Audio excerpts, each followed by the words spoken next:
Sinalaini panani sisu atau umat tangga atau di lain sta yang sendiri lagi lain dong panani musik atau di lain sta yang sendiri tu lagi nasi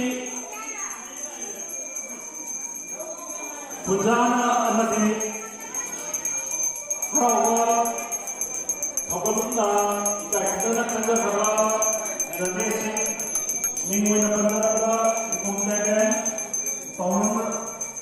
Ikom Devan, Paunom Rasen, Udrom Zakiso, Sarnom Ibor, Urikimom Deven, Karam Ragi, Karam Sandajit. Ini nanti yum palga kanglok ni wajib tu beri yum palga ni kanglok ka Urikimom Pelu Devi, Wajo Urikimom Herosi,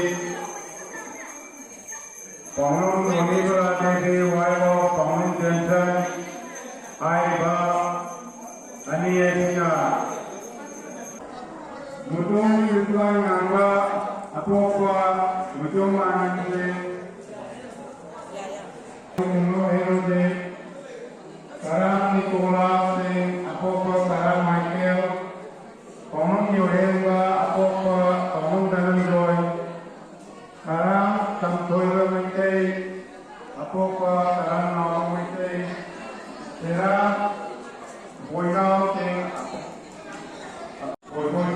Nondara sama guys.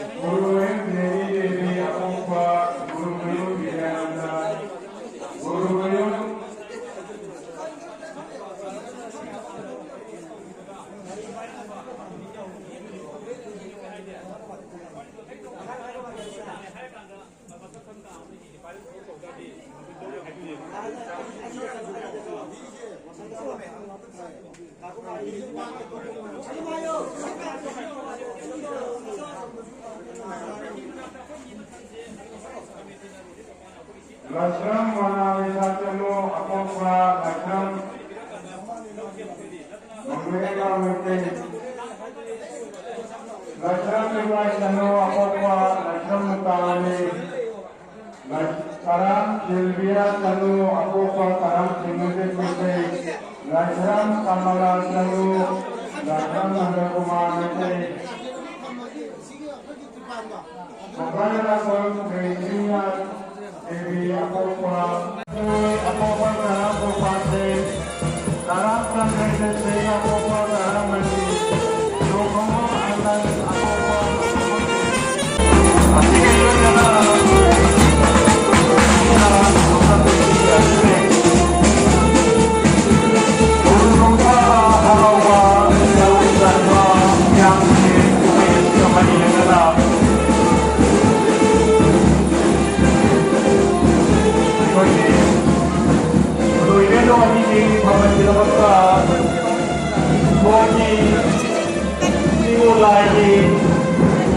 Kana emai lepi malai dong pana lai ni pana ni ber lai kau ni masai kau dong kana kau matungga bujana amali kau kalunda yena balai kana nasigi yang kumaya sibu yena balai kana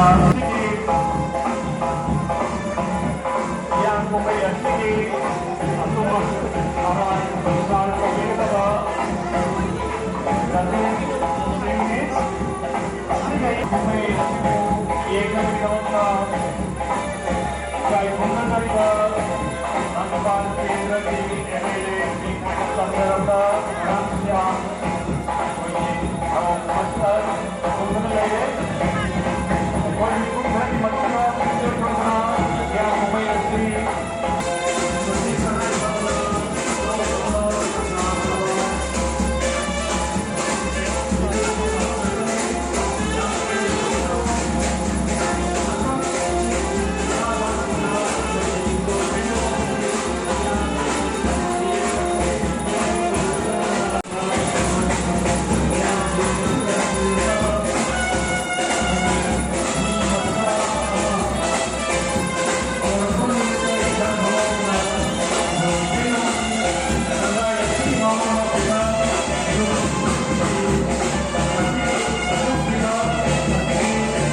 ꯑꯩꯈꯣꯏꯒꯤ ꯏꯕꯨꯙꯧ ꯅꯨꯡ ꯁꯥꯕꯒꯤ ꯂꯨꯞꯈꯤꯕ ꯍꯤꯗꯨꯒꯤ ꯃꯇꯥꯡꯗꯨꯗ ꯑꯩꯈꯣꯏꯒꯤ fibre ꯍꯤꯗꯨꯕꯨ ꯁꯥꯕꯗ ꯌꯥꯎꯕꯤꯔꯤꯕ ꯃꯁꯥꯃꯛꯅ ꯁꯦꯡꯇꯣꯛ ꯋꯥꯔꯣꯜ ꯈꯔꯈꯛ ꯍꯥꯏꯕꯗꯤ ꯐꯥꯏꯕꯔꯒꯤ ꯍꯤꯁꯤ ꯂꯨꯞꯇꯦ ꯍꯥꯏꯕ ꯋꯥꯐꯝꯗꯨ ꯃꯌꯥꯝꯗ ꯑꯃꯨꯛ ꯊꯝꯖꯒꯦ ꯃꯌꯥꯝ ꯄꯨꯝꯅꯃꯛ ꯇꯥꯃꯤꯟꯅꯁꯤ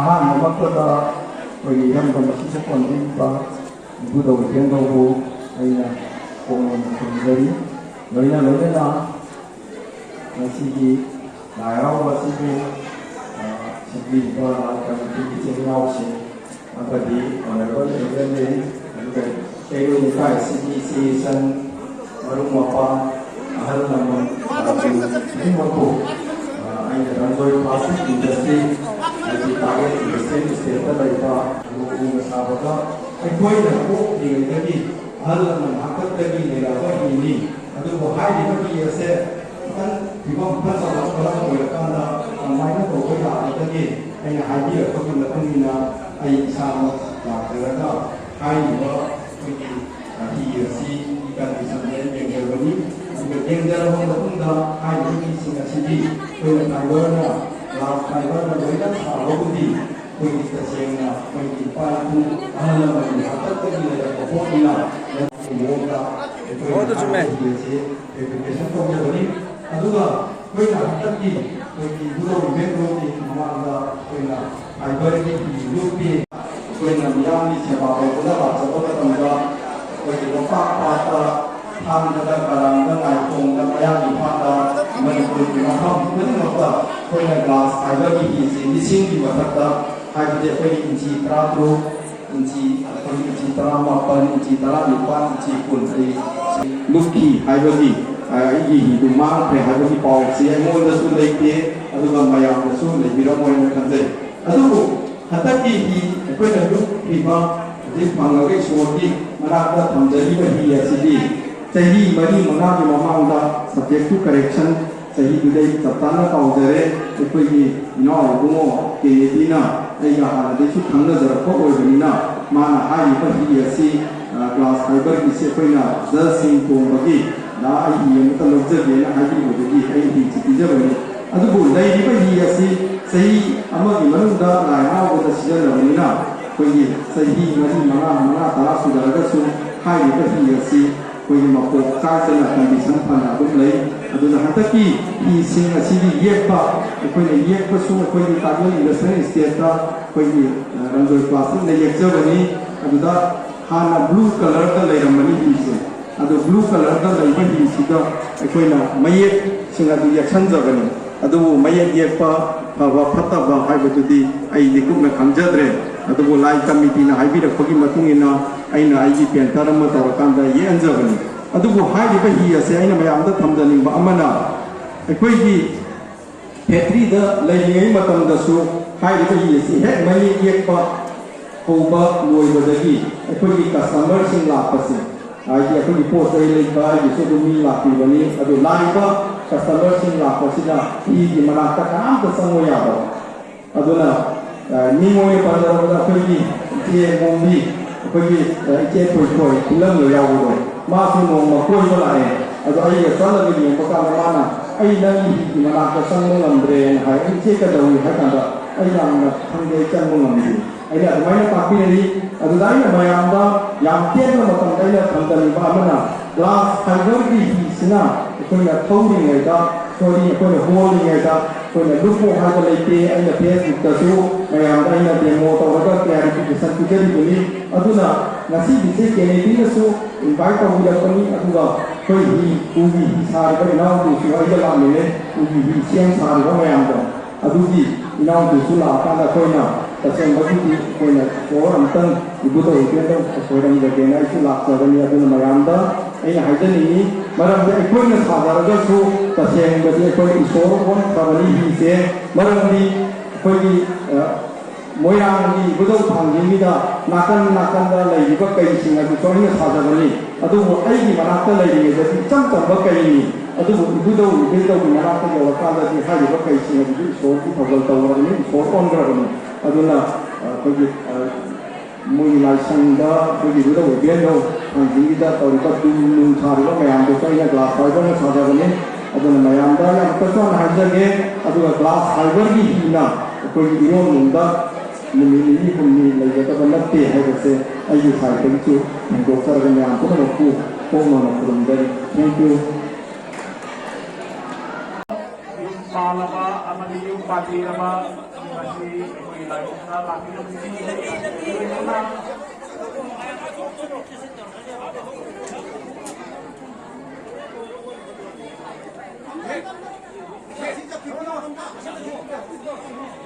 Masyado pa sa tawag. Umurum dara siya kinumay tikal siya tukli.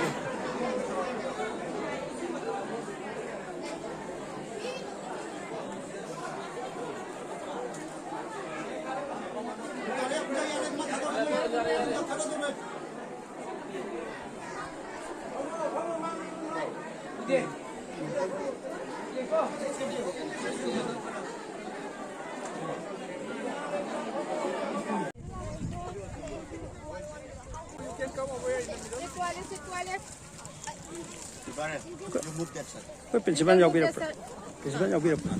Okey, ayo wali sana. Somai sana berarti kau apa angang ini mending lagi jenuh aku. Aku isar berse, sargi mingga leipam gam tahan high. Saya sana sambasan kumar mereka yang kamal kunjung mereka ni. Okey, saya kena ngasih angang sih kari school gino kamai to bibono do ozana school sih kari bibono. Apa tu am tahabi? Sigi apa angang sih mai so konan kau mai ko. Aku ni school sih ni. Oh, kawas ni kai dalai. Aduga ai sama na school sih principal loina puja. Angang sih aku ngasih lai sih kai ni ada. Aku ini dalam segi oiba masana, aku ini indigenous, aku ini folk oiba yellow masana itu. Sisi ni aku ini hujiki tinggi angan sih nak kanjal tawa. Kanjal tawa sih maram oidana moina sih aku hiang tanah, bekas moji ubudi pangjat riba. Asih moji karino kamai tawa jadi aku iram dam oiba pot sih, aku iram dam oiba masana sih moji kangam cumme. Miram ni kangdring ada, aku iram ni anak kangwas ni hai bagi. Wakalon juga loina nang ngasih dia cuma yang singlem leba yang tanah bagi thorong sih. Angan sih yang hanjar lagi. Saya rentu bilik budi kaya amku school. Aku ikut di 2000, aku 23, saya ahum sudah saya rentu ya. Aku 24 ada lagi rentu ya kawada 25, 26. Sini ahum sudah 3 year running ada. 3 years sih pada saya aku school di improvement je sana success way na lobi berat na terkena kalau progress tercatat biri yang pasana aku parents ki saat lagi yang apa adum apa response pasana kami marak sida aku sanik terkan bana boda terkan bangang meyam meyau kira. Aduga marak sida lo ni aku juga angang sih standard sih pra adum kerap meyam lagi unik mana aku up to the satisfaction. Aduga parents ini sam na ikan dah bazar sih itu jam satisfaction oi jadi aku satisfaction pangje aku. Lo ni aku gi angang sih parents sih sisu yang satisfaction pangge na aku tapi. Thank you. Ada tungkoi na so makata baso mai pang sa tabang mo ibu apa borsi pijar ga so ko so lusen jage asigi hiang lom dong mai gonsen si ko.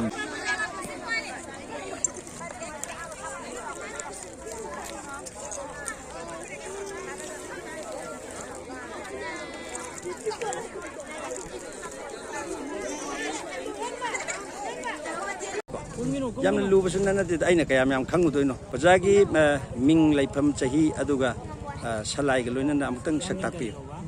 Aji ming wayang ten mega sender mintai ꯑꯗꯨꯒ ꯂꯩꯐꯝꯅ ꯁꯒꯣꯜꯕꯟ ꯁꯂꯥꯝ ꯂꯩꯀꯥꯏ ꯍꯣꯏ ꯑꯗꯨꯒ ꯌꯦꯛꯅ ꯃꯣꯏꯔꯥꯡ ꯑꯣꯖꯥ ꯍꯧꯖꯤꯛꯁꯦ ꯀꯔꯤ ꯋꯥꯈꯜꯗꯒꯤ ꯍꯥꯏꯕꯗꯗꯤ ꯌꯦꯡꯅꯤꯡꯕꯒꯤꯔ ꯅꯠꯇ꯭ꯔꯒꯅꯀꯣ ꯈꯪꯅꯤꯡꯕ ꯅꯠꯇ꯭ꯔꯒꯅ ꯁꯨꯝ ꯎꯗ ꯀꯨꯏꯔꯦꯒ ꯍꯥꯏꯕꯒꯤ ꯀꯔꯝꯕ ꯋꯥꯈꯜꯂꯣꯟ ꯑꯃ ꯊꯝꯕꯤꯔꯒ ꯑꯩꯈꯣꯏ ꯂꯥꯡꯒꯣꯜꯗꯒꯤ ꯁꯤ ꯇꯥꯅꯀꯣ ꯍꯤꯌꯥꯡ ꯀꯨꯝꯍꯩ ꯌꯦꯡꯕ ꯂꯥꯛꯄꯤꯔꯤꯅꯣ ꯍꯥꯏꯕ ꯋꯥꯐꯝꯗꯨꯒ ꯊꯝꯕꯤꯌꯨ ꯑꯩꯈꯣꯏꯒꯤ ꯍꯤꯌꯥꯡ ꯇꯥꯟꯅꯕ ꯍꯥꯏꯁꯤꯗꯤ ꯑꯩꯈꯣꯏꯒꯤ ꯀꯜꯆꯔꯒꯤ ꯑꯣꯏꯕ ꯑꯩꯈꯣꯏꯒꯤ ꯇꯧꯗꯕ ꯌꯥꯗ꯭ꯔꯕ ꯁꯤꯒꯨꯝꯕ ꯑꯩꯈꯣꯏꯒꯤ ꯃꯩꯇꯩ ꯖꯥꯇꯤꯒ ꯂꯣꯏꯅꯕ ꯁꯤꯒꯨꯝꯕ ꯀꯨꯝꯍꯩ ꯑꯃꯅꯤ ꯑꯁꯤꯒꯨꯝꯕ ꯀꯨꯝꯍꯩꯁꯤꯡꯁꯤ ꯃꯁꯤ ꯑꯩꯈꯣꯏꯒꯤ ꯆꯍꯤ ꯈꯨꯗꯤꯡꯒꯤ ꯂꯦꯞꯇꯅ ꯄꯥꯡꯊꯣꯛꯏꯕ ꯑꯁꯤꯒꯨꯝꯕ ꯃꯐꯝꯁꯤꯗꯩꯗ ꯑꯩꯈꯣꯏꯅ ꯆꯠꯂꯒ ꯌꯦꯡꯕꯁꯦ ꯃꯁꯤ ꯑꯩꯈꯣꯏꯒꯤ ꯇꯧꯗ ꯌꯥꯗꯕ ꯏꯊꯧ ꯑꯃꯅꯤ ꯈꯜꯂꯒ ꯂꯥꯛꯆꯕꯅꯤ ꯍꯥꯏꯕꯗꯤ ꯁꯤꯒꯨꯝꯕ ꯍꯤꯌꯥꯡ ꯇꯥꯟꯅꯕꯅꯆꯤꯡꯕ ꯑꯩꯈꯣꯏꯒꯤ ꯅꯥꯠꯀꯤ ꯑꯣꯏꯕ ꯁꯤꯒꯨꯝꯕ ꯃꯌꯥꯝꯁꯤꯡꯁꯦ ꯃꯁꯤ ꯌꯣꯛꯈꯠꯄ ꯇꯉꯥꯏ ꯐꯗꯦ ꯑꯩꯈꯣꯏꯅ ꯌꯣꯛꯈꯠꯇꯅ ꯀꯅꯥꯕꯨꯗꯤ ꯌꯣꯛꯈꯠꯄꯤꯅꯤꯀꯣ ꯍꯧꯖꯤꯛ ꯑꯩꯈꯣꯏꯒꯤ ꯂꯥꯡꯒꯣꯜꯁꯤꯗ ꯀꯔꯤ ꯊꯧ ꯑꯣꯏꯅ ꯄꯨꯕꯤꯔꯒꯅꯣ ꯂꯩꯕꯤ ꯀꯔꯤ ꯊꯧ ꯑꯌꯥꯝꯕ ꯄꯨꯖꯔꯤꯁꯦ ꯑꯇꯩ ꯅꯠꯇꯦ ꯑꯩꯈꯣꯏꯒꯤ ꯃꯩꯇꯩ ꯚꯦꯟ ꯂꯥꯡꯂꯣꯟ ꯁꯖꯥꯜ ꯍꯥꯏꯅ ꯈꯪꯅꯕ ꯃꯗꯨꯒꯤ ꯃꯥꯏꯗꯨꯒꯤ ꯁꯦꯅꯤꯌꯔ ꯏꯟꯁꯇ꯭ꯔꯛꯇꯔ ꯑꯣꯏꯅ ꯄꯨꯕꯤꯕꯅꯦꯕ ꯊꯦꯡꯛ ꯌꯨ ꯑꯗꯨꯒ ꯐꯔꯦ ꯃꯌꯥꯝꯁꯨ ꯑꯩꯈꯣꯏ ꯃꯌꯥꯝ ꯁꯨꯃꯥꯏꯅ ꯃꯥꯏꯀꯩ ꯈꯨꯗꯤꯡꯃꯛꯇ ꯆꯪꯁꯤꯟꯃꯤꯟꯅꯔꯒ ꯑꯉꯝ ꯑꯉꯝꯕ ꯇꯧꯔꯒ ꯑꯩꯈꯣꯏ ꯃꯩꯇꯩꯒꯤ ꯑꯣꯏꯕ ꯅꯥꯠ ꯀꯜꯆꯔꯁꯤ ꯌꯣꯛꯈꯠꯃꯤꯟꯅꯁꯤ ꯍꯥꯏꯕ ꯋꯥꯐꯝꯁꯦ ꯑꯩ ꯊꯝꯖꯔꯒ ꯏꯌꯥꯝꯕꯕꯨ ꯂꯦꯡꯕꯤꯔꯛꯄꯒꯤꯗꯃꯛꯇꯁꯨ ꯊꯥꯒꯠꯄ ꯑꯃꯁꯨꯡ OTP ꯑꯃ ꯍꯥꯏꯔꯛꯀꯦ ꯃꯥ ꯊꯥꯈ꯭ꯔꯕ ꯑꯝꯇ ꯍꯪꯕꯤꯌꯨꯅꯦ ꯃꯩꯇꯩꯒꯤ ꯏꯅꯥꯎꯁꯤꯡꯒꯤ ꯃꯐꯝꯗ ꯁꯤꯡꯖꯦꯜ ꯂꯥꯟꯖꯦꯜꯕꯤꯁꯤꯡꯒꯤ ꯃꯩꯇꯩꯗꯒꯤ ꯅꯣꯂꯨꯛꯅ ꯁꯤꯡꯖꯕꯗꯤ ꯑꯩꯈꯣꯏꯒꯤ ꯍꯤꯌꯥꯡꯒꯤ ꯑꯅꯤꯡ ꯑꯁꯤ ꯃꯇꯨꯡꯗ ꯑꯩꯈꯣꯏꯒꯤ ꯀꯔꯤꯒꯨꯝꯕ ꯇꯨꯔꯦꯟꯗ ꯇꯨꯡꯒꯨꯝꯕ ꯂꯩꯇꯨꯒꯨꯝꯕ ꯀꯔꯤꯒꯨꯝꯕ ꯃꯈꯜ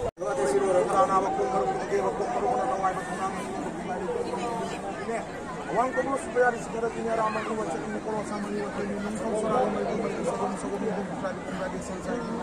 Awat pa pinaro ko ng katang sa haang hayong ngayon. Nanganong kisi na pinanan ng mga kapag mga sila na mga kufrali na mga tingkal sa patang. Ay hayahe singo ko yung naning tulo ko kung lari di imay ro impalay sa turil kahit tututing hal turil hay na ko turil kahit tutuk pasida. Singoy ko ikay kung na sanari bagkana sa uwang turil naning tulo na sano ito ma Inay magkogi lari di imay ro masiko kurong masigi. Dahil na kumpulin na sang magkarang ko balang nilang daw singo ko yung naning tulo nung saba. Kalemi maibi ma kung nang lisa kumbi singo kalim patok ani maghiharaw matoy patro ko may sanang pagkuro singin nung itaro ng salagpa. Lai sa hiyang hindi mabusin ko hari hari hiyang hindi mabutangan ko matagmasida. Dahil sa akin sa salay magi matoy patsa. Karam sa akin kumanhit ka. Taibang palang kumay magkayaw ko na kundo. Johnson na palim imay ma. Kung nang lairik chay bi palim imagi. Wag himabu himay sumadawi edo na si ko bukulong ng sida. Singoy ko kana sa uwang ko na. Lai sa tatkanin. Matamda. Irak ibang karak ko ko ma ko ina ka to kandu ay sta. Singoy ko laning ko. Kana sa uwang ko laning ko lai sa iray laning ko palim imay bi ma iray ma ko kai singo na ka pamda. Helang lerang tamjari singo nang nagtubiyo ko.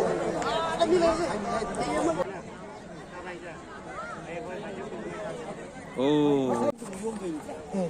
비도 너무 더 좋기 시모 좀 전에 기시 움기비로. 이게 아니 원배 아니. 야, 니 등에 싸게 시대 칸에. 아무 것도 없이 아무 또. 야, 한 명와나 명당 또. 아무 것도 없이. 라운. 아까 들었어. 근데 이 아무 것도 좀 해. 아무 이거 미우고 따기니고 한도 풀라나.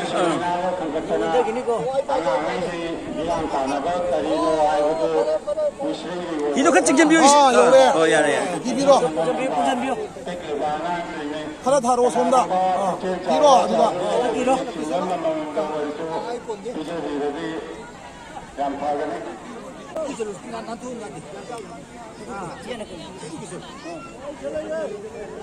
Ada orang nak terbang tu nang, adu ngak kadar kita sing dagir tu enggak. Adu sih makan. 야래. Oh. 네 그래서 실라로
ꯑꯣꯏꯗꯅꯕ ꯌꯥꯔꯤꯉꯩ ꯍꯤꯗꯨ ꯊꯣꯝꯖꯤꯟꯅꯗꯅ ꯌꯥꯝꯅ ꯐꯖꯅ ꯏꯪ ꯇꯞꯅ ꯍꯣꯟꯕꯤꯔꯣ.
Para lawan na saya kawan na to bida. Sila lao hi sila sila lao ba. Sila lain lo kira. Oh, ai na lai mi ke wo. Lao. Ini pernah gitu, lagi ini. Dia ada tu kono ini pernah, konda. Ini pernah konda. Tak kabun nama itu orang.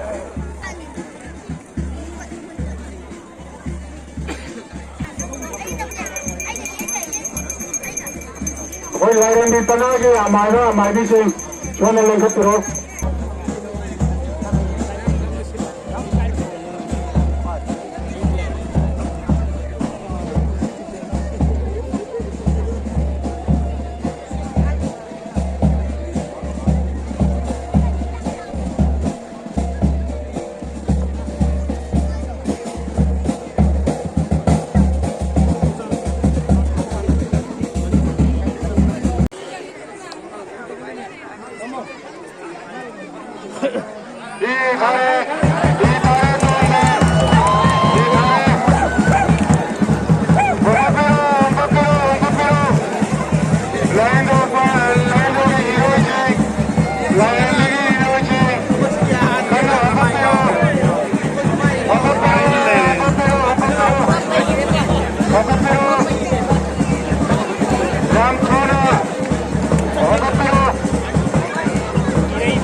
sai cái sự tục của cái tổng nhà làm tổng việc cái đó sẽ không lấy tiền mà sẽ không mua đâu vậy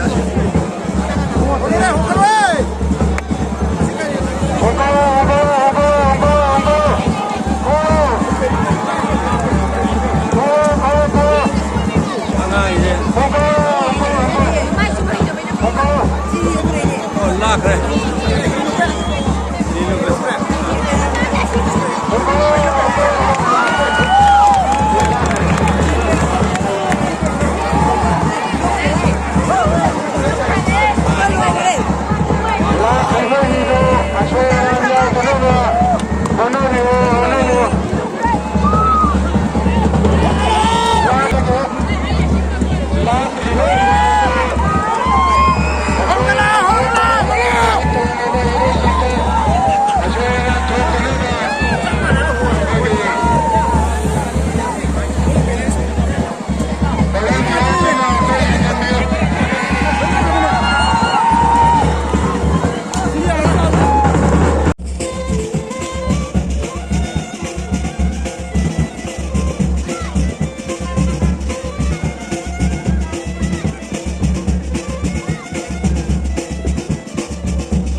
long ai ta lại cái hậu này kẻ quan vi này sao người lao đây sẽ bật chất cho mình lại công nhân thảo nào thì nào ui upa thì ba đây ba cũng nó cũng xem mà sao vậy là không đi cũng nó mà sĩ phát ra không thì cũng nó cũng cố gắng nó xem là ba lại cái gì cũng thôi cái quan mình đó là cái gì quan vi thì sao cũng chỉ phải là hôm hay là ngang qua là lại cái gì cũng xem cái thôi là cái gì cũng có rồi này vậy đấy không biết hay là apa cái gì lại cái xem cái nó orang cerita kita nanti bilang tadi mau apa malah lewat tadi maka siapa tadi dari tadi sekolah di mana sih tadi maka masih aku kita punya kita punya kali ya nasi semua paling betul ini pada apa mau buat dia apa pun nama semua nanti nak tahu kali wajib mulai tahu apa pun nama kita ni nama tanam nama macam ni cuma dia hendak dia kita yang hendak dia cuma tak hendak kayak tak kita pun nama mulai dia sekolah di mana pun nama kopi dia sendiri cami dia hari apa nama pun nama semua apa nanti kau hari lain nak kau sini dia ram mereka tentang kalau hukum ini pak mau buat mana kalau hukum kita kali ni senang apa ada ni nak kali ni kali pak aku kan senang kita ada oh ni oh jadi yang dari problem apa sana orang yang cuba naik jadi pekor nanti kadang saya lagi nasi cuma problem ada bagi panah kamu punya dia nanti panjang tanah lupa nanti naik pun maka bina tanah apa kau tiba kita kayak laka dah boleh nak pun kopi nak boleh cuma nanti panah kamu tu kita kaya na yung panggil isi ulan bili ka panwakan do sarang anda na kung hindi ko na parang bina ngaya pa pina bina ko hindi na ako ko lagi majiwa mana ika sana lane ako ni tau pura ibo ko pura ana ko bhomoro ki oni ba bhomoro ki kona hatuna mani doma lego mo minu tu mi o ako mo chukona la china dari sikka bagine ara no mi ki wa chani chumo wa asa no mi ki wa ki ni ko mo mo chorari kari ba mai pa samoni bi pilai pilai asema sa hibi na kasi ko ko jimu koyo ngani thokari ni ani maki na pa ni namu talu ko mana jimu na thok kala to matanda apai ko ko bi ko ni ben kai kai asema sa hibi na apai ko tu na chende pire chade pire haega na pa ni namu puno che pa ke param tare pa thoi ba pumi puram tare pa thoi ba no ai to kai pa lo wa se ni mo sa bi mo na pa ni namu puno che pa na ro ne se ne ro na ta nya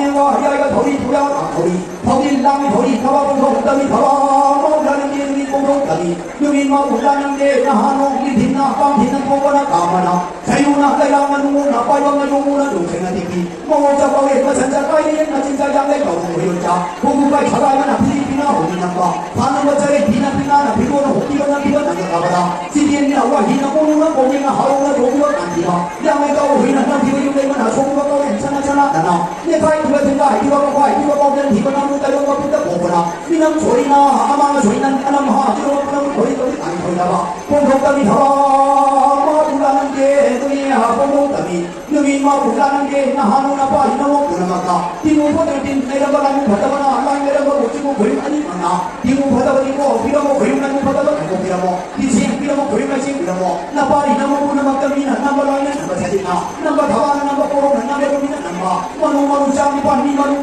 자마누 이신 마누 제마누 라이 마누 나나 나봐 이놈 불나마 제 하나 마하지라봐 예카이가 딜라이 카야레라고 외치고 거리 아니와나 지금 어디 뭐 비라고 거리까지 비라고 이제 비라고 거리까지 비라고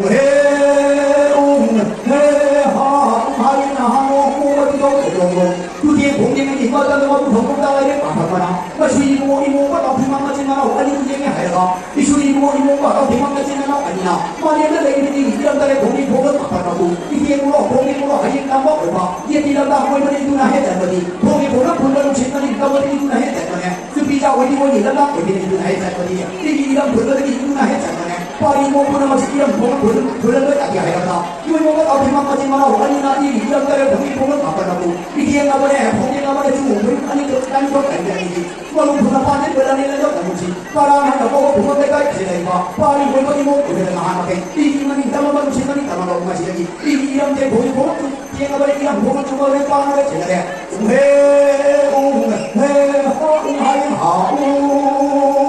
주문이 뭐 보이는 거 가지고 뭔 시대로 야기 때문에 한번 내가 하려까 엘레는 못하고 홍보는 뭐 남다른 다른 말이 있고 가지고 뭐는 이거 나오기 요라 이게 나오라 나무 시대로 나보는 거 말이야 이게 뭐가 비내리가 지금 거꾸로 이거 아와만 도판도 말이면 도대가봐 말에다가 이렇게 양말이 뭐 되게 이거 맞지 이게 뭐지 이게 되게라 되게 좀 주자니까 미치 모나기 공부는 거 이거 남자는 거 까말 된다는 거로 하고 뭐 말이 하고 있는데 뭐 그러나요 나중에 나이 더 뭉쳐봐 이마이 비에만 지금 보이 아니 가라 제제가 도로 하나 버리 가시게 하나 보러 주로 따로리 잘 빠지다 나빠리 해고 도와 나빠리 해고 도비 나모 비에 해고 도비 나이들이 너무 남자 그 보라 하나 지금 보이까지 좀 하나 하고 보이가 나이들이 하나 하고 보이나 그냥 보이 하나 아니는 것이 그냥 이제 봐서 앞으로 좀 하나보다 지금 보이 많이 벌어 가는 게 뒤에 있는 이유라 문에 있는 혹시 있잖아 그냥 이제 봐서 같이 보고 보고 하나 보고 그냥 이제 봐서 앞으로 이렇게 좀 그냥 비기게 돼서 좀 도와는 거기 어떤 거 이거 공자를 좀 같이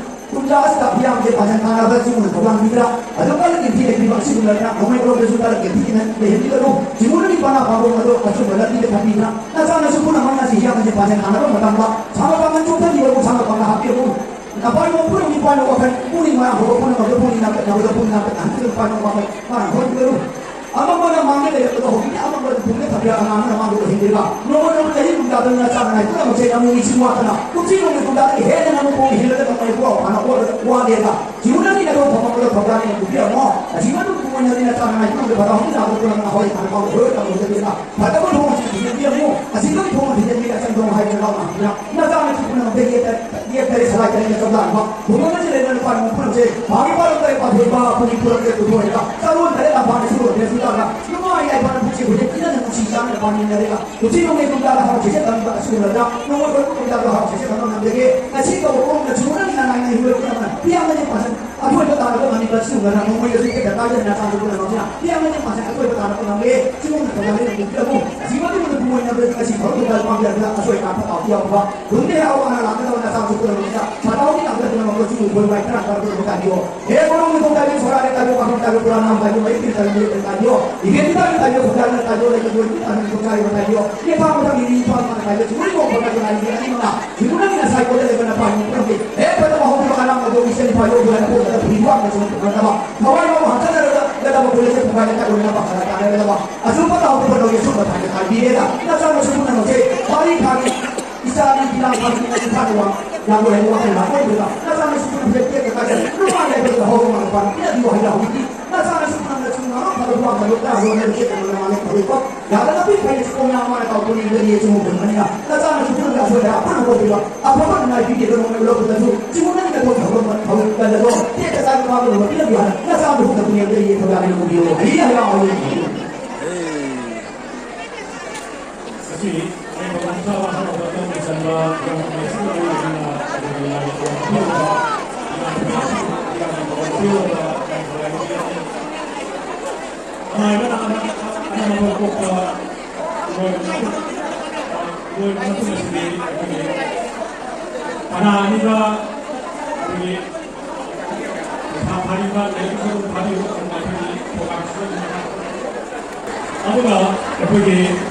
Asal ini, dua kita lagi di bawah mobil lalu bawa kapal itu. Jadi, kami sudah cekung mama kalau mereka, jadi apa sahaja yang mereka tadi itu bawa mobil ini sendiri. Amkan di sini jadi lain dua ini di bawah mobil lalu bawa kapal itu masih. Kita, lain dong, lain dong. Lain dong masih terus bawa.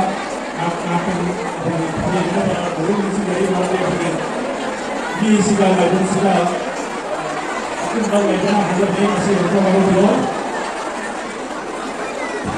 Itu yang ini. Nah, di mana ini dari juga, tapi dengan pun ini masih mimpi yang lakukan kita ini sesi ini kita nak mereka, lakukan kita belum tahu opini yang di sini, orang projek di sini itu, tapi di sini sudah baru bagaimana sendiri. Itu sudah dilakukan. Kalau semakin banyak ada yang melakukan, maka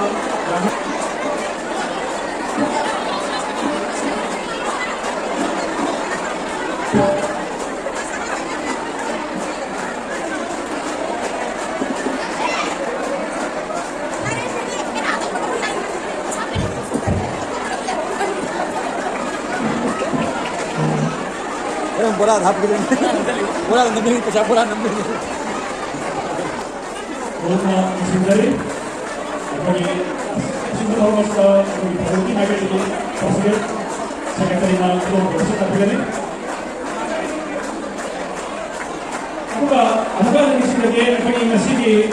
ibu Welowi juga ibu ibu masih amukan masih harus dari review harga kayak kita dari mana pakai lagi orang orang milena tapi ini untuk review kita baru kisi kiri sebenarnya kita faida ini kisi lagi baru Welowi juga ibu ibu masih baru lagi dan pakai lagi orang orang milena amukan dari review mati menjawab kayak nama dia harga kalau lupa tapi ini masih itu orang dulu harga cari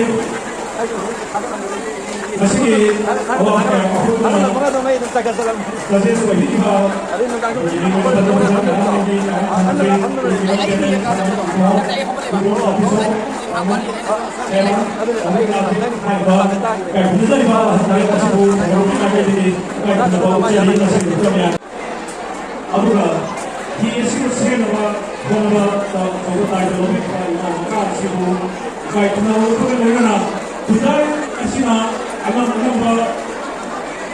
kalau kami ada ay ibu ibu itu mana ni para pambil kita nanti situ sebenarnya kita sini mereka ini mana kita berbuat apa yang mesti kita itu kita mana kita lagi tu kita lagi sini yang dia ni sini saya orang itu sebenarnya nak kalau kami ada ibu itu ni